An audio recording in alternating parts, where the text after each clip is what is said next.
Good morning, good afternoon, good evening. कैसे हो आप सब? आई होप आप सब बहुत बढ़िया होंगे। आज हम जो स्टार्ट करने जा रहे हैं वो है 25 most important questions currency derivative exams के। आज हम जो है वो स्टार्ट करने जा रहे हैं, जो कि आपके अपकमिंग एग्जाम्स 2021 के लिए मोस्ट इंपॉर्टेंट है। सो बिना टाइम वेस्ट करें हम स्टार्ट करते हैं। सबसे पहले आ जाता है क्वेश्चन नंबर 1। क्वेश्चन नंबर 1 क्या है? अगर 1 ईयर का इंटरेस्ट रेट जो है वो 2% है इन यूएस एंड 10% है इंडिया के अंदर, तो current USD INR spot rate 44 है। Which of the following would be closest to 6 month future rate? अच्छा, क्वेश्चन यहाँ घुमाने की कोशिश कर रहा है। यहाँ पर 6 मंथ का जो है वो फ्यूचर रेट जो है वो पूछ लिया है कि 6 मंथ का फ्यूचर रेट क्या होगा। देखो ये जो है ना, ये कौन सा कॉन्सेप्ट यहाँ पर लग जाता है। यहाँ पर क्या दे रखा है? सबसे पहले आपको दो बातें ध्यान में रखनी है। एक तो यहाँ पर इंटरेस्ट रेट दे रखा है, और यहाँ पर पूछा कितने के लिए गया है? 6 मंथ फ्यूचर्स रेट के लिए जो है वो पूछा गया है। तो ये दोनों चीज़ें जो है वो क्या इंडिकेट करती हैं? एक तो यहाँ पर कौन सा कॉन्सेप्ट लगेगा? इंटरेस्ट रेट पैरिटी थ्योरी का। इंटरेस्ट रेट पैरिटी थ्योरी जो है वो यहाँ पर लगेगी।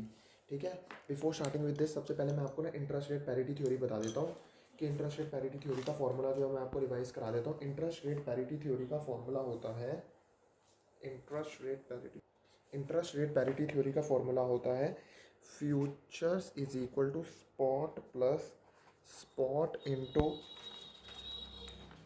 Rate of quotation currency minus rate of base currency into में पीरियड।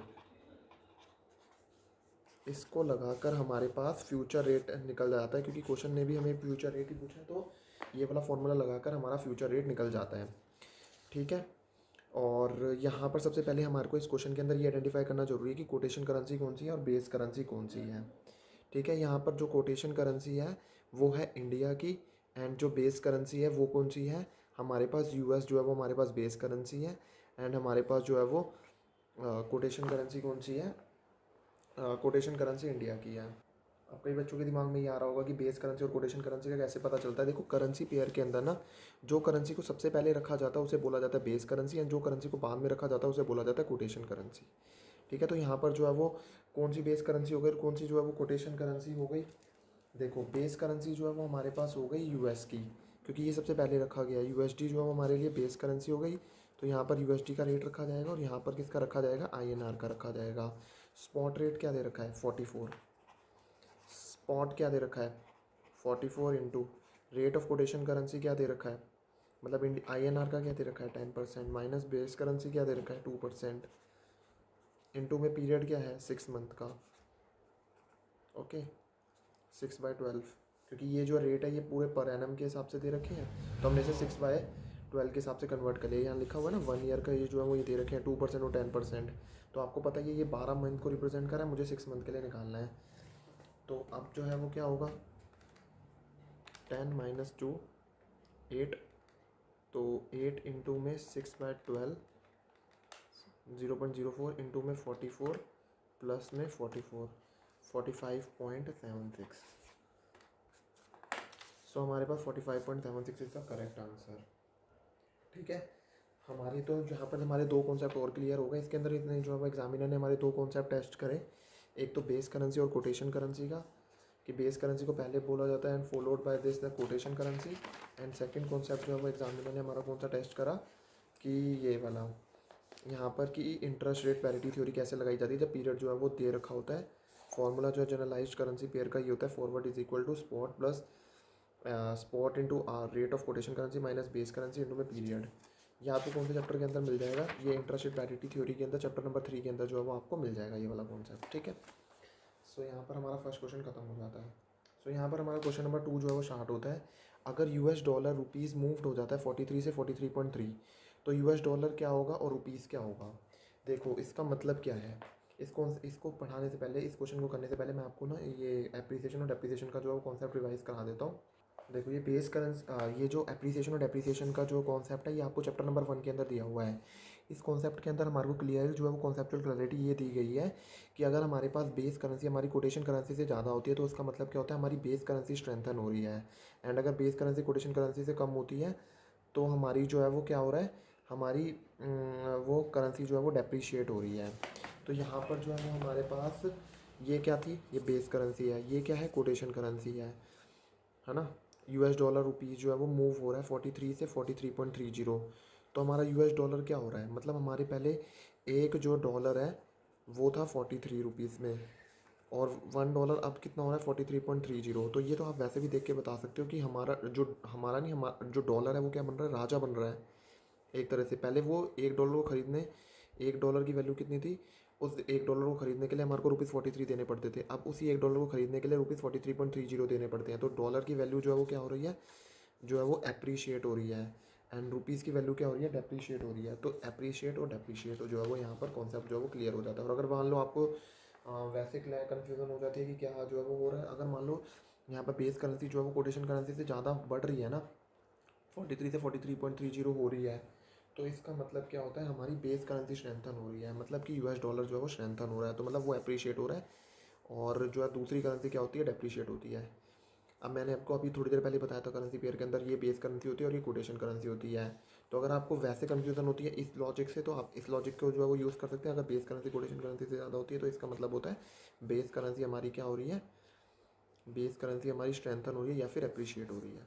तो यहाँ पर हमारा क्वेश्चन नंबर 2 जो है वो खत्म हो जाता है। इसके बाद आ जाता है हमारे पास question number 3, which of the following organisation issues the guideline for accounting of currency future contract. कौन जो है वो कौन सी ऑर्गेनाइजेशन ने गाइडलाइंस इशू करी है। इस क्वेश्चन को पढ़ाने से पहले मैं जो है वो आपको एक कॉन्सेप्ट रिवाइज करा देता हूँ।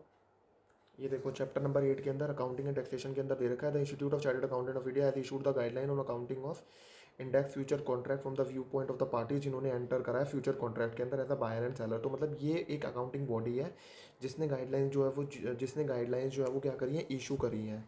कौन इशू करता है, institute of chartered accountant of India जो है वो इशू करता है गाइडलाइंस को। वो बताता है कि कैसे जो है वो फ्यूचर कॉन्ट्रैक्ट्स की अकाउंटिंग करी जाएगी, कैसे हमारे को कैसे डीलिंग करनी है, क्या करना है, कैसे हमें कौन सी पार्टी को डेबिट करना है, कौन सी पार्टी को क्रेडिट करना है, ये सारी की सारी गाइडलाइंस कौन इशू करता है, institute of chartered accountant of India जो है वो इशू करता है। ठीक है, तो अब इस क्वेश्चन पर आ जाते हैं, जो following organisation issues the guideline. The answer is D, the ICAI।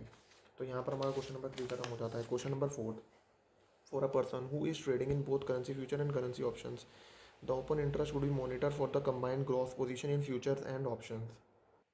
तो इस क्वेश्चन का लॉजिक क्या है कि कोई भी पर्सन जो भी ट्रेड कर रहा है currency future and currency option के अंदर, दोनों के अंदर, तो ओपन इंटरेस्ट जो है वो मॉनिटर जो है वो कंबाइंड ग्रॉस पोजीशंस का करा जाता है या नेट पोजीशन का करा जाता है। देखो अगर वो दोनों के अंदर डीलिंग कर रहा है ना, तो उसका जो है वो, ये आपने कॉन्सेप्ट पढ़ा भी होगा जब आपने जो है वो ये चैप्टर जो है वो रिवाइज करा होगा। चैप्टर नंबर जो है वो मैं आपको बता दूँ कौन से चैप्टर का ये क्वेश्चन है, chapter number 9 regulatory framework for currency derivative पढ़ा होगा। तो आपने ये सीखा था, मैंने भी आपको जो है क्लास में 5-6 बार जो है वो इम्फोसाइज करा था कि क्या होता है कि अगर मान लो जब भी वो ट्रेडिंग कर रहा होता है currency future and currency options के अंदर, तो ओपन इंटरेस्ट जो है वो ग्रॉस पोजीशंस का मॉनिटर जो है वो किया जाता है।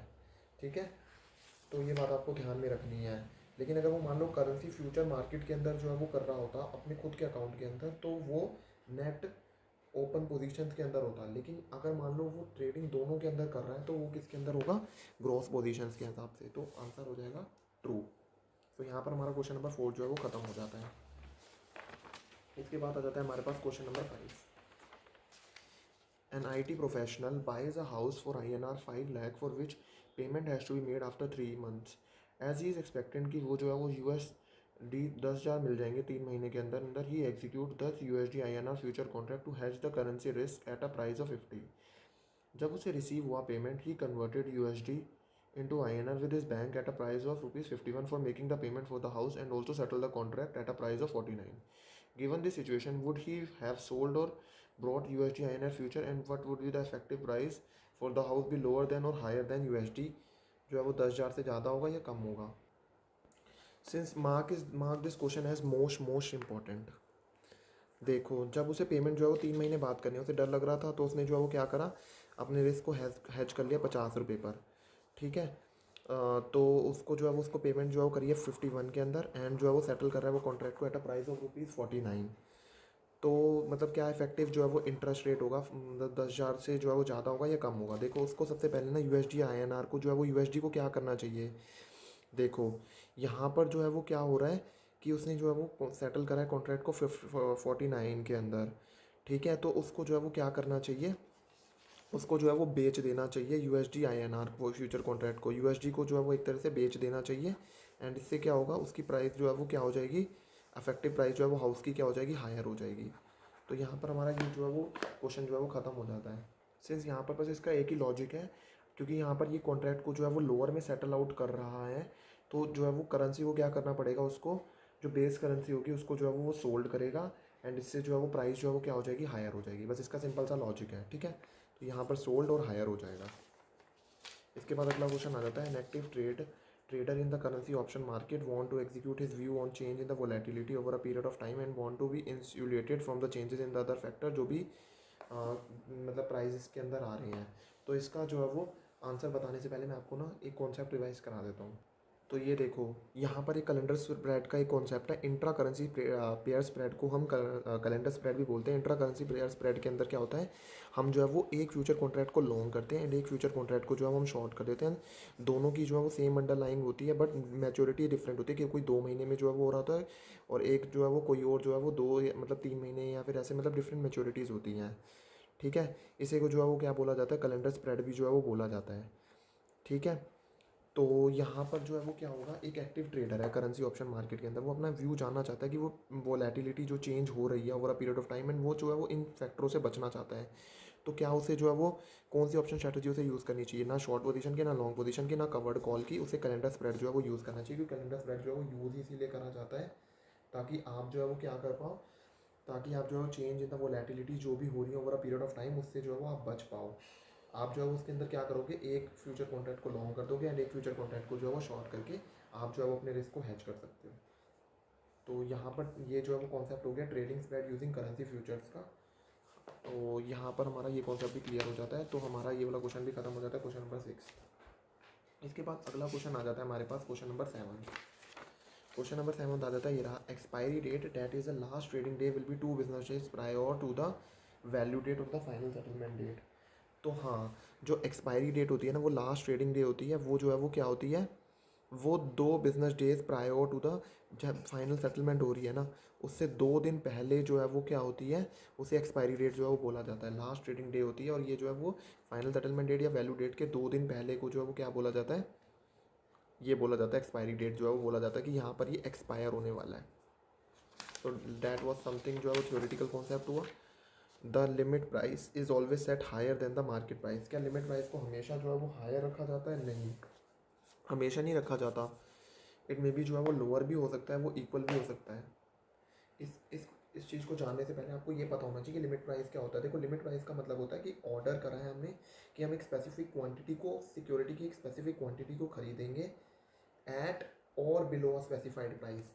वहाँ पर जो कॉन्सेप्ट के अंदर लिखा हुआ है ना, एट और below the specified price, at और बिलो द स्पेसिफाइड प्राइस, तो ये ज़रूरी नहीं है कि वो जो है वो हमेशा हायर होगा, लिमिट प्राइस हमेशा मार्केट प्राइस से हायर होगा। It may be lower also, so it is false, ठीक है। हमेशा जो है वो ऑलवेज जो है वो हम उसे जो है वो मार्केट प्राइस से हायर नहीं सेट ऑफ करते।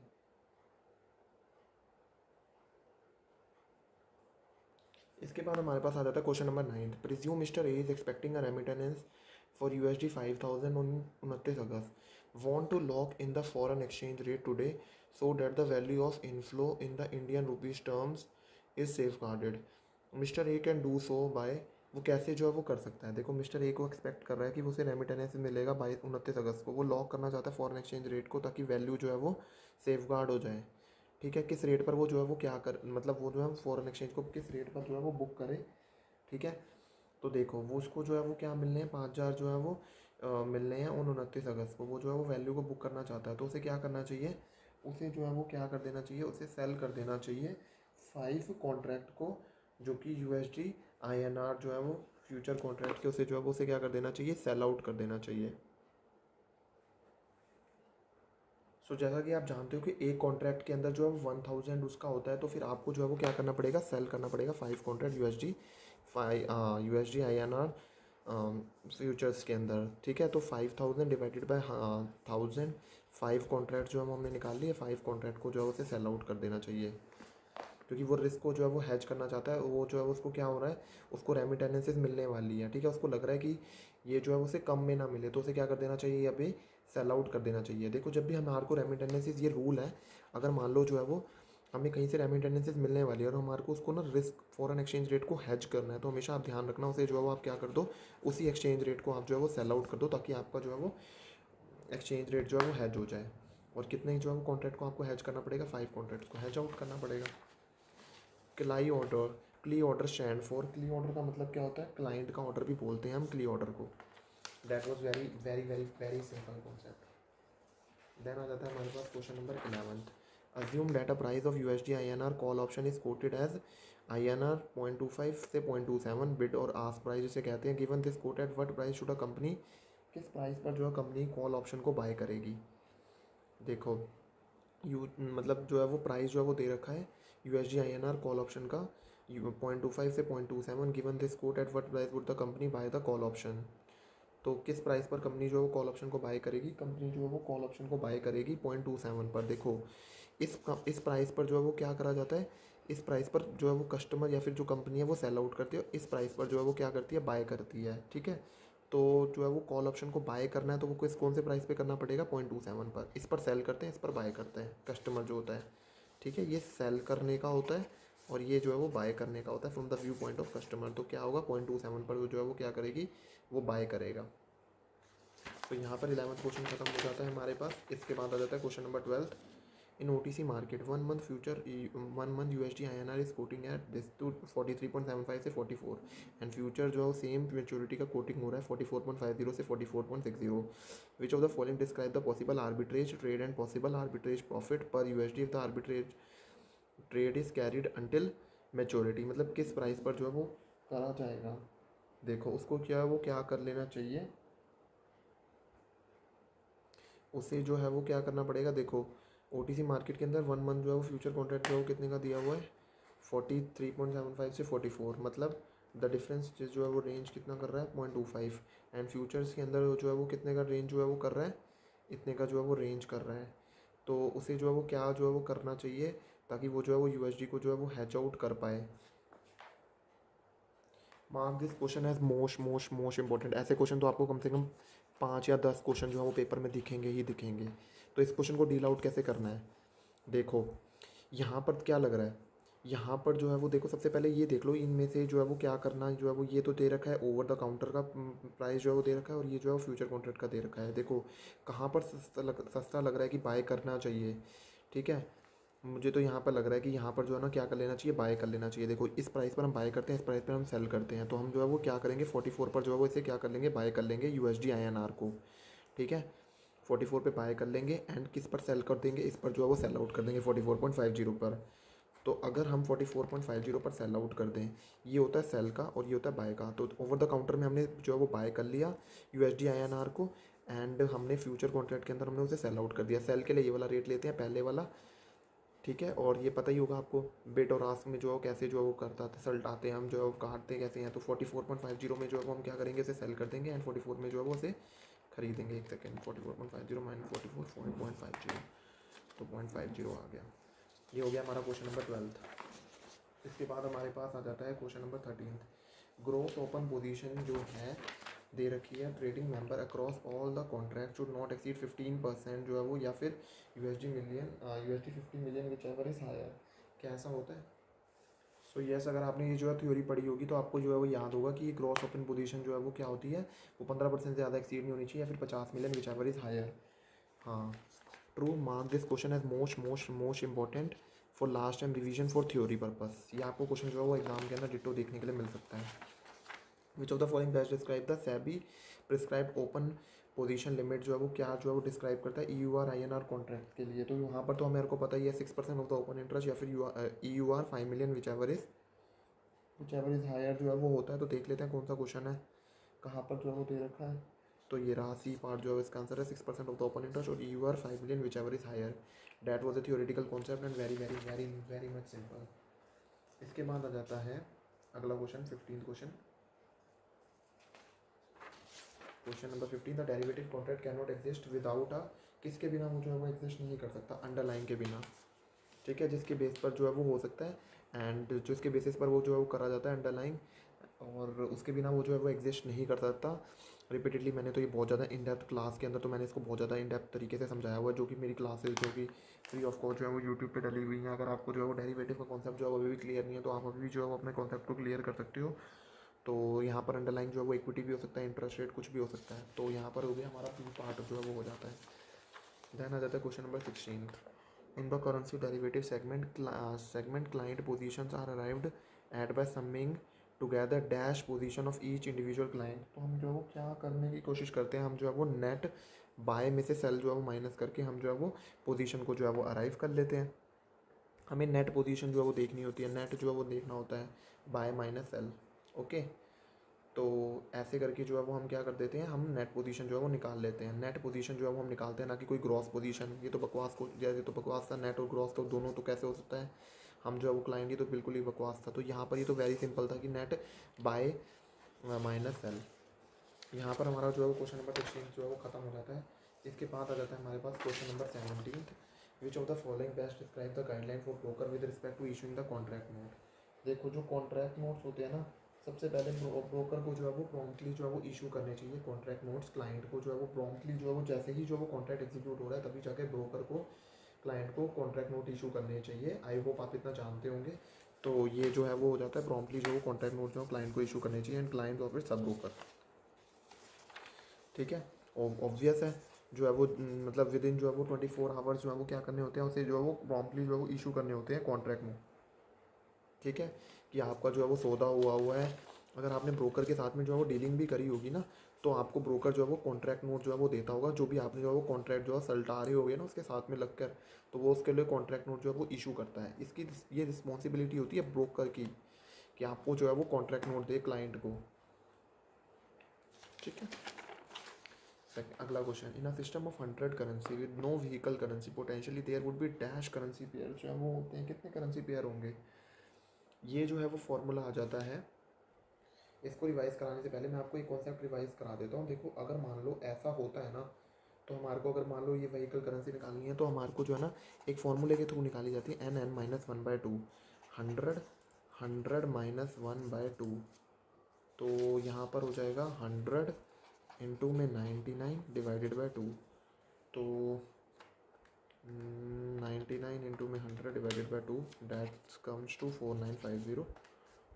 सो यहाँ पर हमारा आंसर तो 4950 हो गया। ठीक है, 18 क्वेश्चन के बाद आ जाता है हमारे पास question number 19। Wait a second, ये रहा। Under the normal circumstances the future price trade at dash price then the spot price. देखो नॉर्मल सर्कमस्टांसेस में फ्यूचर प्राइस जो है स्पॉट प्राइस से ज़्यादा होगा कम होगा, क्या लगता है आपको? हायर होता है, क्योंकि जो है वो आज जो है वो उसकी वैल्यू आपको पता ही है। मनी वैल्यू जो है वो क्या होती है, जो आज जो है वो आज रुपये की वैल्यू जो कम होती है बाद में बढ़ती रहती है। तो नॉर्मली जो है वो एक आइडल सिचुएशन ली जाए तो स्पॉट प्राइस के अंदर किसी कॉन्ट्रैक्ट की प्राइस कम होती है, फ्यूचर प्राइस के अंदर ज़्यादा होती है, क्योंकि उसकी वैल्यू जो है वो आगे आने वाले पीरियड के अंदर जो है वो क्या होगी, बढ़ जाएगी।